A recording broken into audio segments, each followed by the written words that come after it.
Hello guys. Remember how I said I was going to review this game? Well, now I am. Hello, this is TheGamePerfectionist, and I will be reviewing BlazBlue Continuum Shift. It's a sequel to the game by Arcs, Create, whatever their name is, who made the Guilty Gear series. And now, basically, the love child of that and Soul Calibur, you get the product of BlazBlue. Now, this is a sequel to BlazBlue Calamity Trigger.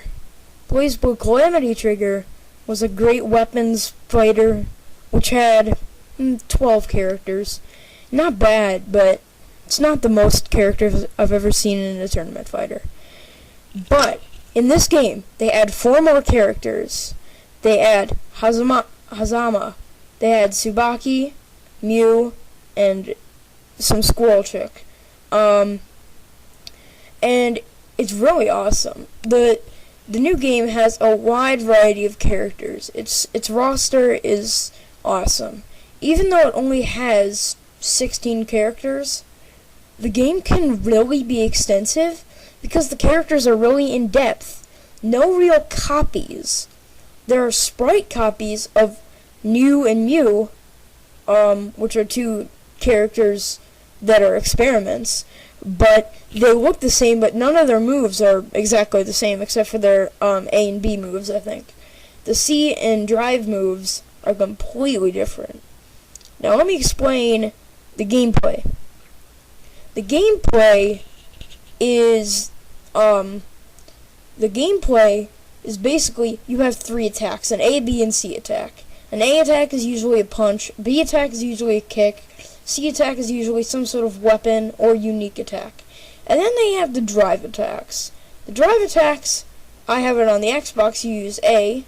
I believe on the PS3 you use X. And with that, what you do is you do this very unique move to each character. For example, Ragnar the effing Blood Edge does, swings his sword and heals some of his health. I think it's like half of the amount of damage you do to the opponent. I don't know. And each character has their own distortion and astral finish.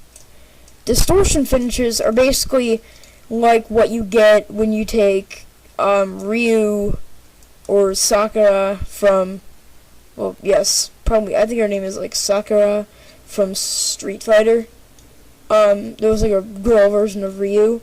And she has, like, in Marvel vs. Capcom 2, she has this finishing move, which does, like, a series of million hits. And that's usually what the distortion finish is. You can do distortion moves and not kill, too. But astral finishes are just awesome. And that's the footage I'm playing right now. They look amazing. My personal favorite is Tsubaki's. But they're very amazing. So I don't know what to tell you. I mean, the game has a mass amount of content. The only thing I still do complain about, though, is the lack of characters. And if you play the story mode, just be sure you have Japanese voice acting on. I mean, unless you're playing as Taokaka, then, of course, turn it on English voice acting. Because the Japanese voice actor for Taokaka is terrible. So no offense, but whatever. So when you're playing the story mode, you meet all these characters, and you're like, okay, these are probably unlockable, right? Wrong. I don't think there are really very many unlockable characters. I think there was Mew and the squirrel chick, who was added in later to the product. You had to buy them off of Xbox Live or PSN. And this annoys me, because it is 16 characters.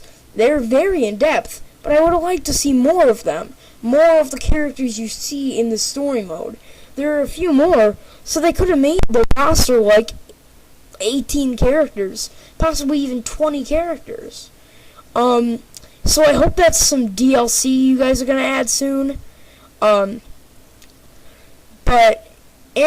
from the first game, it didn't really add very much. It has a tutorial mode, it has beginner mode for fighting, which lets you pull off very great moves at the press of a button. But other than that, the game's not really changed that much.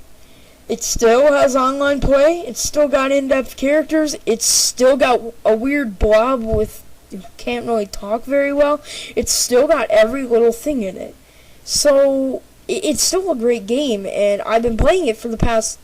I picked it up again, and I've been playing it for the past 3 days. It's the only video game I've played. So, you can play it for hours and hours on end. But, I'm sorry, but I'll have to give it a 9. No, not... You know what? Never mind.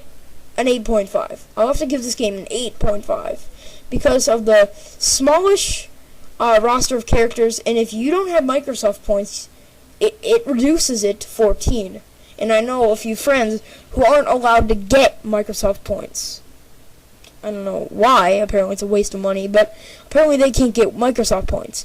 And so you can't get the 2 extra characters. They are unlockable. I think one of them is unlockable now, but through an update, but the other character who can do falcon punches that are like one or few hits, you can't get them. So, 8.5, that's my final verdict. So, this is the Game Perfectionist, and I bid you farewell.